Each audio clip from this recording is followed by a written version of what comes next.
Je te déconnecte.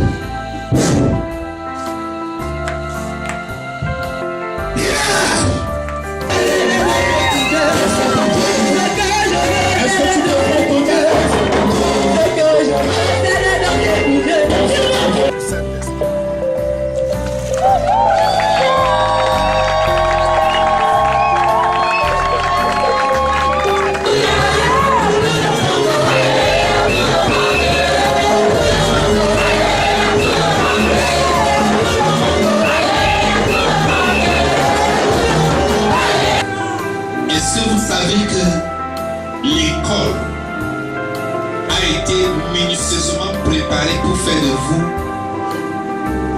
une société de consommation? On vous permet d'avoir des diplômes pour travailler pour les riches.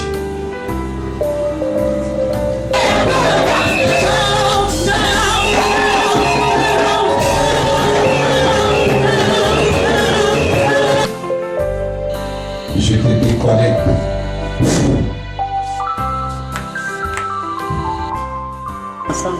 Ah, ok. D'accord. Alléluia.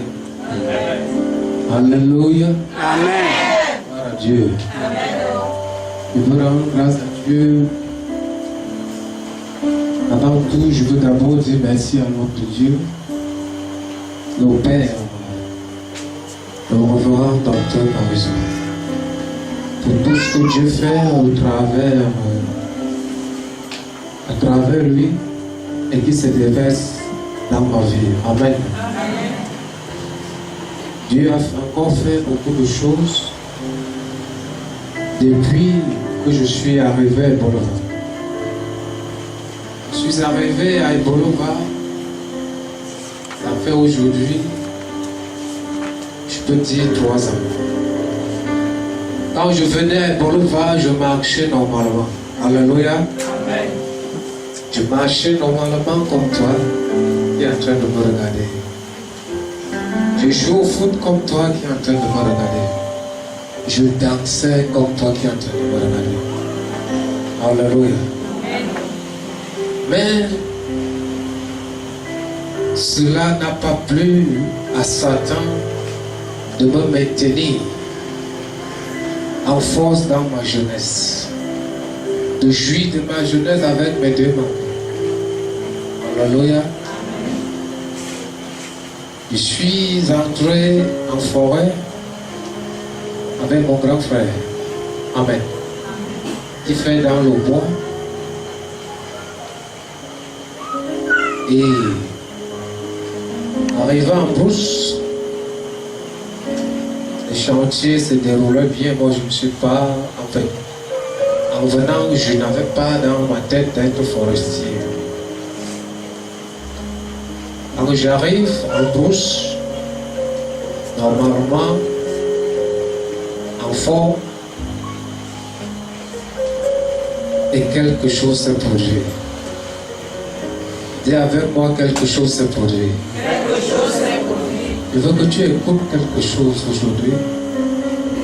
Je n'étais pas prêt comme mon papa l'a dit, mais écoute ça.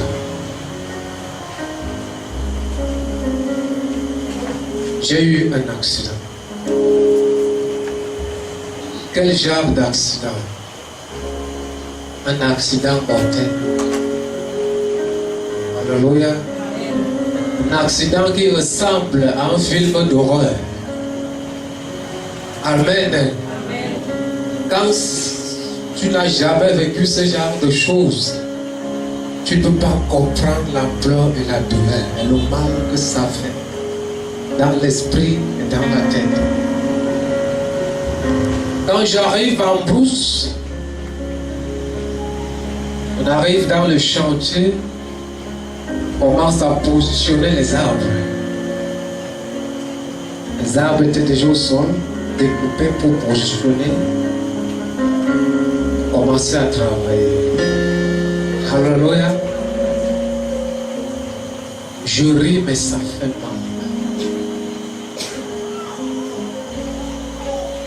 On a séparé l'arbre en deux, une partie en bas, une partie en haut.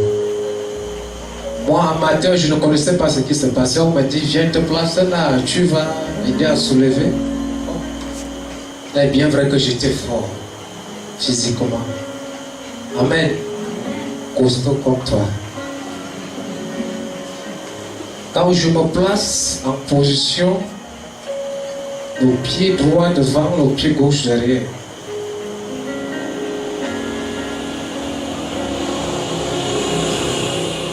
Alléluia. On soulève l'arbre. La bille qui restait pouvait porter encore 4 billes à découper, donc c'est la grande partie. On commence à soulever la partie d'en haut, la grande bille descend. Dis avec moi, c'est descendu. Et quand ça descend, mon pied était là, entre les deux billes. Alléluia. C'est là que la bille descend. Ça me trouve au milieu de l'autre bille. Ça me coupe le pied sur place. Alléluia. Ça m'a amputé le pied sur place. Au niveau du genou, en bouche. Les rapaces, maintenant, les forêts de vignes ici. Ceux qui connaissent là-bas. Quand je sens le bruit, j'ai mal, je suis tombé. Je veux me relever, je ne sais pas que mon pied est déjà au sol dans la botte. Mon collègue aussi voulait s'enfuir, l'arbre l'a poussé. Il est resté calé là aussi, le pied broyé. Amen. Je ne vais pas trop barader, je vais aller court parce que c'est une longue histoire.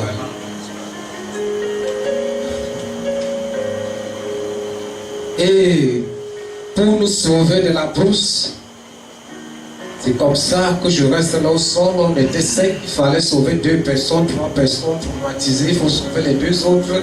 Un posté au sol, le pied amputé là. Le sang ne fait que partir.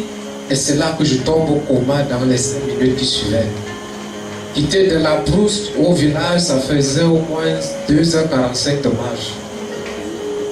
Et Dieu merci, nous sommes arrivés au village, j'étais déjà au coma. De 11h, après on a eu l'accident, j'arrive au bloc opératoire à Incombité à Paris 1. Et dit avec moi, je n'étais pas encore mort. Mais le sang était fini en moi. Je suis resté à l'hôpital, on a pris tout ce qu'on avait à faire, on dit qu'on ne peut plus faire. On ne peut plus coller nos pieds, il faut couper. Il faut encore couper parce qu'en bas, on a mis un produit, le produit a commencé à ronger encore le pied. Donc je devais prendre même juste pour... C'est comme ça. Mais Dieu merci, à l'hôpital, on a pris soin de nous, la main de Dieu était sur moi. Les frères de la CBC, que je ne vais pas citer les noms, amen. C'est peut-être toi qui me regardes, on ne se connaissait pas encore. Ils sont venus m'ont prêché l'évangile étant sur le lit d'hôpital.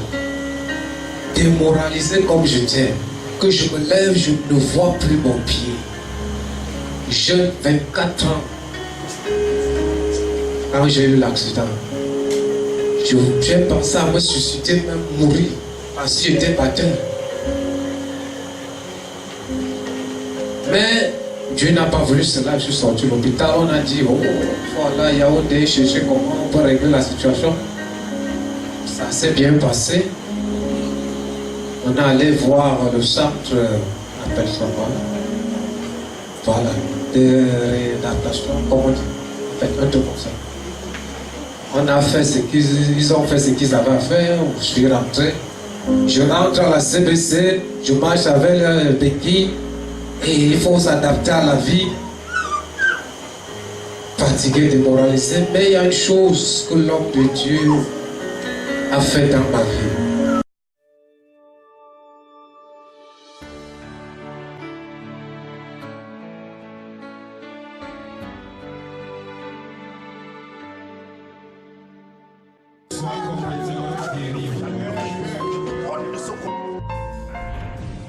Lord, I want more of your ability. Oh, my.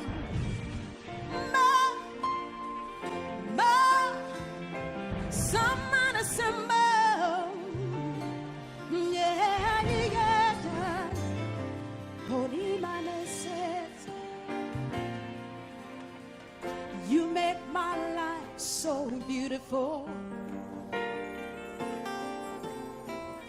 And as you are, you have made me here on earth.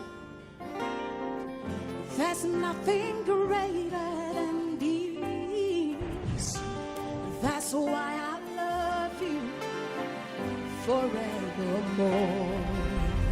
How many of you are beautiful today? You make my life so beautiful, beautiful, so beautiful. And as you are, you have made me know. Thank you, Jesus. There's nothing greater than these. That's why I love you forevermore.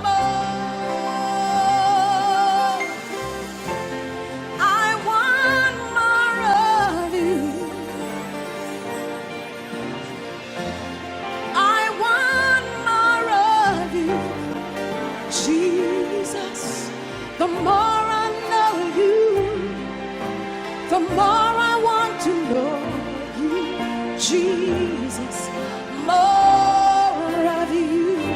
Oh, just lift up your hands wherever you are. You make my life so beautiful.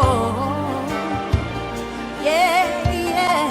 And as you are, you have made me here on earth. There's nothing greater than these.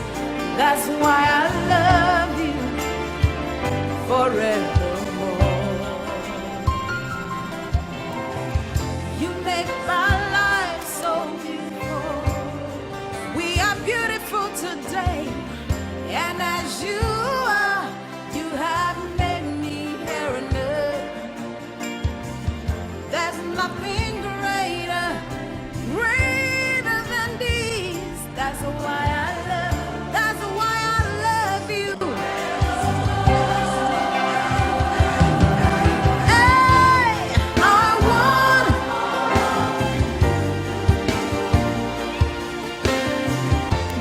I want more of you, Jesus. The more I know you, the more I want to know you, Jesus, more. Il m'a accueilli pas parce que j'avais beaucoup d'argent. Un handicapé dedans. Un démoralisé. Amen. Il cherche de l'aide. Mais quand je suis arrivé, ce papa m'a accueilli. Il m'a conseillé. Il m'a dit, mon fils, la vie ne s'arrête pas là. Il y a encore une nouvelle chance. Il m'a donné beaucoup de conseils avec beaucoup d'exemples. Il y a des gens comme toi qui font des choses. Je marchais avec des béquilles, ça me fatiguait même encore. C'est encore une souffrance morale. Mais un jour, tu es avec moi la partie là alors. Là on attendait. Alléluia. Ne te décourage pas, même si tu es en œil. Je ne savais pas que l'homme de Dieu avait prêché sur l'ange. Nada. Je suis venu, après je suis rentré dans mes routes, dans mes business, monter, descendre, Guinée, Gabon, Douala, ainsi de suite, rien ne marche.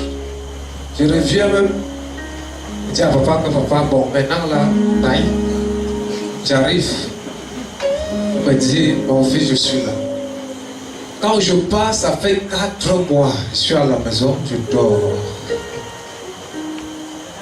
Hey, j'étais en train de dormir la nuit, fatigué dans mes pensées, démoralisé. Je vois, avec moi, il y a vu quelqu'un. Je vois papa qui vient avec sa voiture. À la bouche.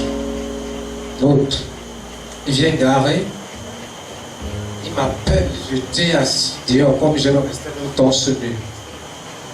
Il m'appelle, je me lève avec mes béquilles, il me dit, mon fils, je ne peux pas accepter que Satan continue à t'humilier. Donne-moi ces choses. dans le rêve. Amen. Amen. Dans le rêve, on commence encore à discuter. Je dis, mais Lopez, attends, tu me veux quoi? Tu sais très bien comment tu me dis de te donner mes béquilles. C'est quelle histoire? Je ne pouvais pas marcher sans cette béquille, zéro, même si tu me tues. Mais il me dit, donne-moi ça. Donne-moi, il m'a tendu là, mais il avait une veste blanche. Il l'a portée. Je me suis avancé avec les béquilles. Je marchais avec les béquilles, je lui ai tendu les béquilles, il a pris les béquilles. Amen. Je suis rentré dans le rêve sans béquilles d'argent. Quand je me réveille, je transpire. Quelque chose m'a touché. Amen. Quelque chose m'a touché dans le rêve, je suis traumatisé. Je me dis, bon, si mon père vient me demander la béquille, ça veut dire que cette truc même ne me servent plus à rien, comme ça me fatigue, même bon, c'est là. Je vais essayer, ça fait mal. Ça commence à me rappeler les mauvais souvenirs. J'ai dit, l'homme de Dieu a parlé, je vais obéir. Mon père a pris cette béquille dans la nuit, je ne vais plus vous toucher, mais c'est là-bas. Amen. Amen. J'ai commencé à marcher pour sans béquille.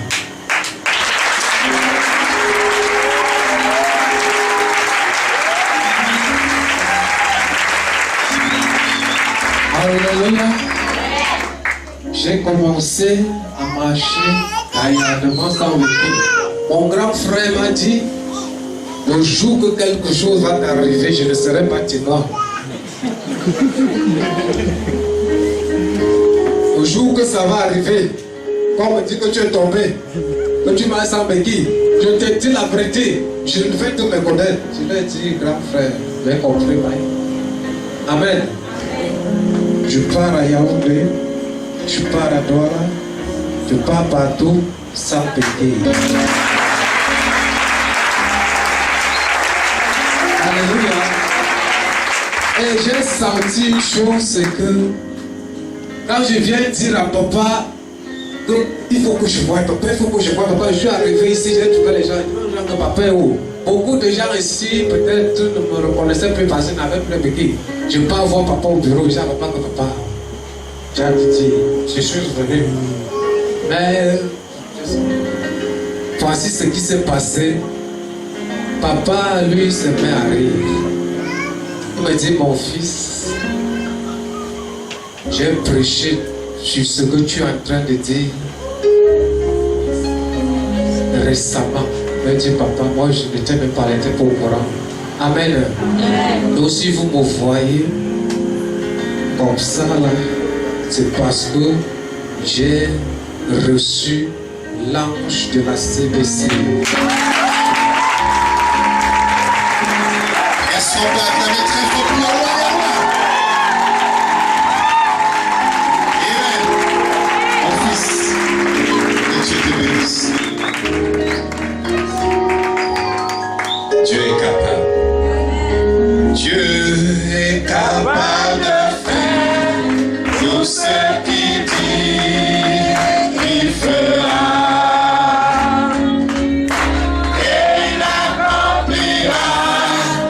Ses promesses avec toi. Garde ta foi. Garde ta foi en Dieu. Que Dieu te bénisse, mon fils. Il ne t'abandonnera pas. Il fera tout.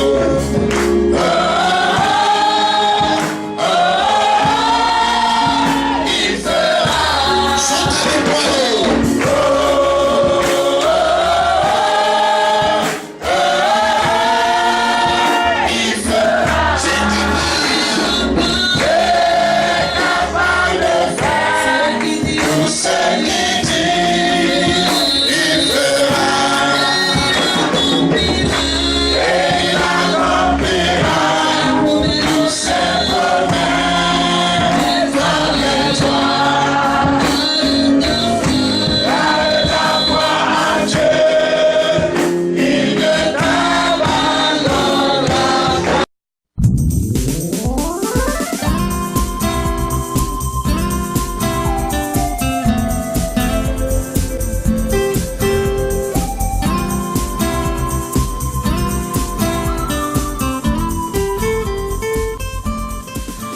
est merveilleux d'être en Jésus.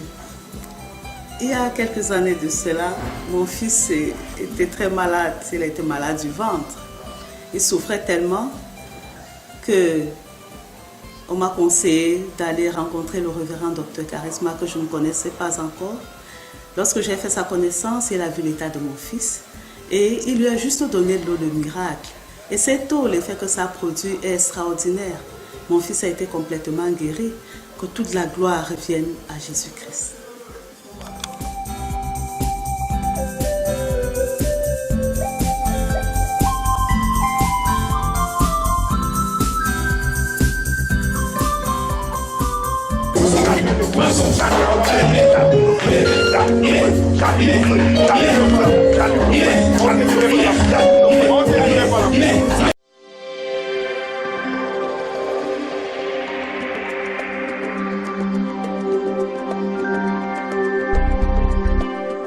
Oui, bonjour, je m'appelle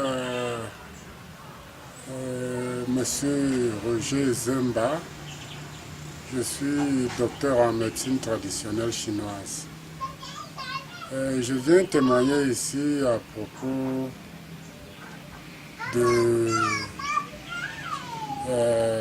la force des miracles de Dieu. Je crois aux miracles dès à présent parce que j'ai été victime d'un problème mystique, je dirais, dans la mesure où un cafard, un petit cafard, il y a le genre de petit cafard très minuscule là, la taille d'un bout du bic, est entré dans mon oreille droite, en plein sommeil. En plein sommeil, ça veut dire que c'était vers 2h30, 3h du matin, à la maison. Le cafard est venu, je l'ai senti marcher, parce qu'en dormant, je sens quand même quand un insecte marche sur moi. Il est rôdé autour de mon oreille. Alors quand j'ai voulu l'attraper, il est entré directement dans mon oreille. J'ai voulu mettre le doigt, il s'est enfoncé. Alors quand il s'est enfoncé comme ça, ma femme et mon frère m'ont amené aux urgences de l'hôpital Ekumbite à Evolova. Immédiatement.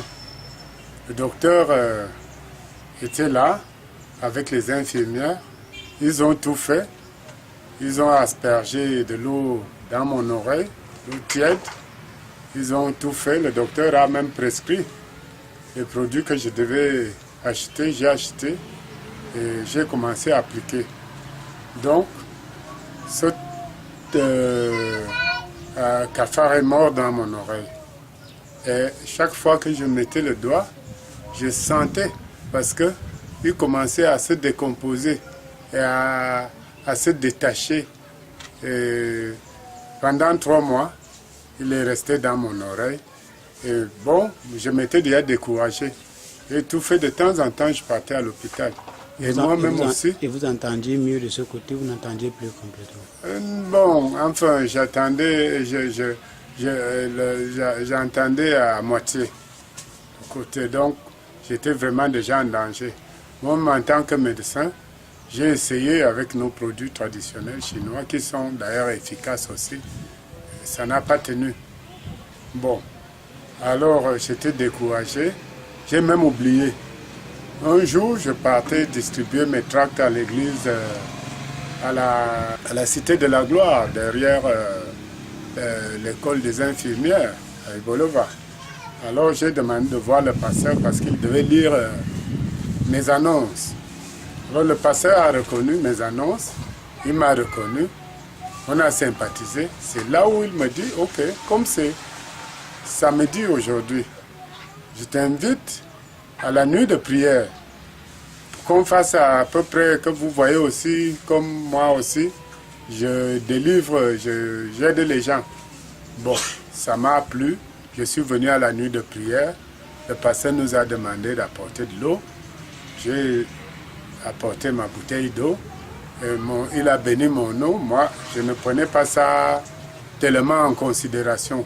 Bien sûr, j'ai la foi, mais jusque-là, je me disais, moi j'ai tout fait en médecine, ça n'a pas marché, et peut-être ça va marcher.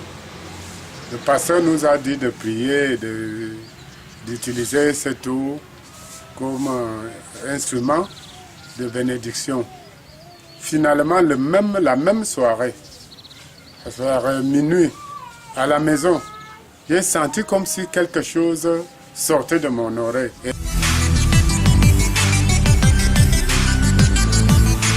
Effectivement, c'était le petit cafard. Il était déjà presque détaché un tiers. Donc il était presque entier. J'étais obligé de revenir le dimanche qui suivait pour rendre témoignage à l'église. Le cafard était avec moi, je l'ai emballé. Tout le monde a vu à l'église et je l'ai déposé à l'église. Et depuis ce jour, je crois vraiment au miracle de Dieu et à la puissance de certains hommes de Dieu qui respectent Dieu. Le pasteur Charisma m'a prouvé que Dieu peut encore agir avec les gens qui ont la foi.